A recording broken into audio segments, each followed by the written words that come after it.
Hey guys, welcome to this KeyForge video where we will be looking at each new upgrade in the new set Winds of Exchange. These upgrades are very interesting and fun, and I was thinking we could go through them all and look at some pros, some cons, and maybe some cards that they go good with. And this is going to be a two-part video, so here it goes with part 1. Starting off with Ecodon, we have Freelancer. This upgrade reads, at the start of each turn, the active player takes control of this creature. This creature may be used as if it belonged to the active house. This card reminds me of some Shadows cards like this one or this one, where you can use an enemy artifact as if it was yours. Moving back to this card though, I think that this card has some pros where you can use a creature if you wanted to from your opponent's battle line if they have a really good card, but I feel like there is a con with this if your opponent doesn't have as many creatures out, or if you don't want to use one of their creatures because they're not as good. Overall though, I think this could be a cool card, especially if you use it on some sort of powerful creature that your opponent has that you want, such as maybe this one. This just shows how this upgrade can be played on any sort of Bradenator creature or something that's just really powerful that you would want on your side.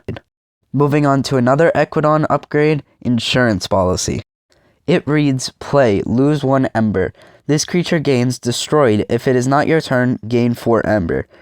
And like I showed you guys in my other video that I did, I think this one shows how Ecodon really works, where you can kind of use your Ember and invest it into a card or creature, and then eventually you can get it back. A pro about this card is if your opponent has a creature that you know they're going to want to fight with, then it could be pretty helpful because you could just put it on there and then hopefully they'll use that card to fight and maybe be willing to give you that 4 extra Ember.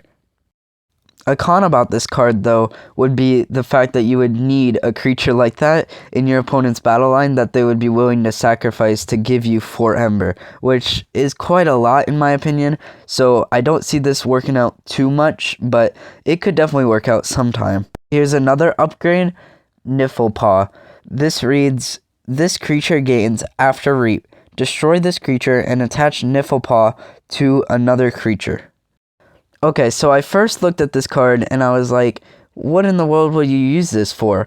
But now I realize what you would want to use this for is if your opponent has a big battle line, because then you could just put it on their creatures and they're obviously going to want to reap with their creatures and their big battle line, but they wouldn't want to do it with this one because then they would just have to continuously destroy their creatures, and that's not going to be very good for them.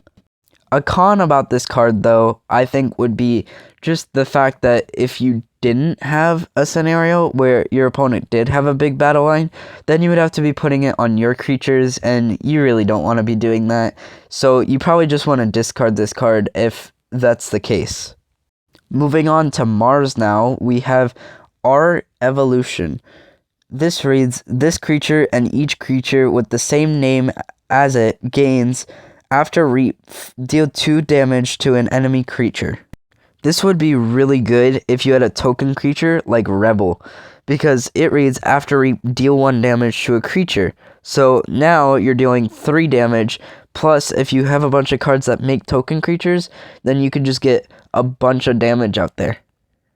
This is because this one has an after reap effect where you could deal damage, and this one reads, after reap, deal 2 damage to an enemy creature. So you can deal 3 damage to one creature, or you can deal 2 damage to one creature, 1 damage to another, and I think it's just super helpful. So the only con really to this card is if you don't have enough cards to make token creatures, or if you just don't have enough of the same creature. But other than that, I think it's a pretty cool card.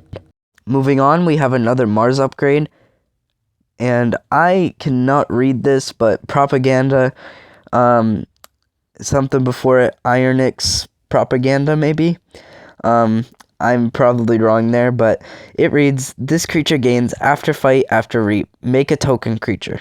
So I think a pro of this one is if you had like this upgrade and the last upgrade that we had, then you could pull off some pretty cool stuff with it, because then you could be dealing damage and making token creatures constantly, and you could pretty much just keep this out unless if they destroy the creatures with the upgrades on it. So similar to the last one, I don't think there's anything terrible about this card. The only thing is if you don't have a creature that you want to put this on, or not a powerful enough creature, or you just don't have a creature that you would like to put this on. But other than that, it's a pretty neat card, and you could get a lot of token creatures out there. Moving on, we have a Sanctum upgrade called Friendship. It reads, when this creature would be dealt damage, if it has one or more neighbors, that damage is divided among its neighbors as evenly as possible instead. This is a good one to put on some sort of friendly creature that you really like its fight or reap effect, because it's just such a good card in the sense of you could just have a creature out there for a little bit longer than what you typically would have, and it's kind of like taunt, but not fully, because you're not having it fully take the damage, you're just having it take half of the damage. So there's not much bad about this upgrade, and just like the other ones, there's not much bad about it except if you don't have a good card to put this on, and that's going to be a lot of these upgrades, where they're really only going to be bad if you don't have a creature to put it on, or at least a good one to put it on. Alrighty, here's another Sanctum upgrade called Halo of Enlightenment. It reads, play, make a token creature. This creature cannot be attacked while its controller controls a token creature. So this card, what's pretty cool about it is if you wanted to, if you had a token creature, you could put this upgrade on the token creature and then it can't be attacked. So the only way to destroy it is if they have a destroy a creature effect. This is also good if you have a deck that has a lot of make a token creature cards, because you can have some sort of cool card that has a good reap effect that you like, and you could just keep that card out there unless if someone has a destroy a creature effect. So, like I was saying, the only really bad thing about this card is if your opponent has something out there that can destroy creatures without attacking. Moving on to our last Sanctum upgrade, and it reads, play, move this creature anywhere in its controller's battle line. This creature gains taunt. This is pretty helpful if you have any of those big Bromnar creatures out there that you just want to protect your good and rare cards that have good effects. So this is a pretty good card, and just like the other ones, its only bad side is if you don't have a good card to play it on. Moving on to our last upgrade, and it is the only Saurian new upgrade, and this one is kind of cool because it reads, this creature gets +2 power for each exhausted creature to the left. The only real big pro to this card is if you had some good creatures out there all in the same house where you could just continuously reap and fight with them, and they would all be to the left, so that then when you got to this card, it would finally get a bunch of +2 power, and then it could just fight, and it'll probably do a lot of damage to whatever creature's out there. So if your opponent had a good battle line or a good powerful creature out there that you want to get rid of, I think this would be the card to play. Once again, I think you just need to play this on some good creatures out there that might have already a bunch of power or armor, and this card will be helpful to you. So overall, I think all these upgrades have their unique abilities, and they're all good in their own way. And like I was saying with all of them, they really are only bad if you don't have the perfect card to play it on, and you don't need that much of a perfect card. It just has to be a decent card that you want to get out there. And honestly, if your opponent doesn't have too many destroy creature action cards or anything like that, you don't have to be too worried. And the card of the day has to be our evolution. And I only say this because I am super looking forward to seeing this in my deck along with the token creature Rebel, because it's just such a cool combo. Just the sheer factor that you can deal 3 damage constantly to your opponent's battle line. That's going to be it for part 1 of looking at all the new upgrades in KeyForge Winds of Exchange.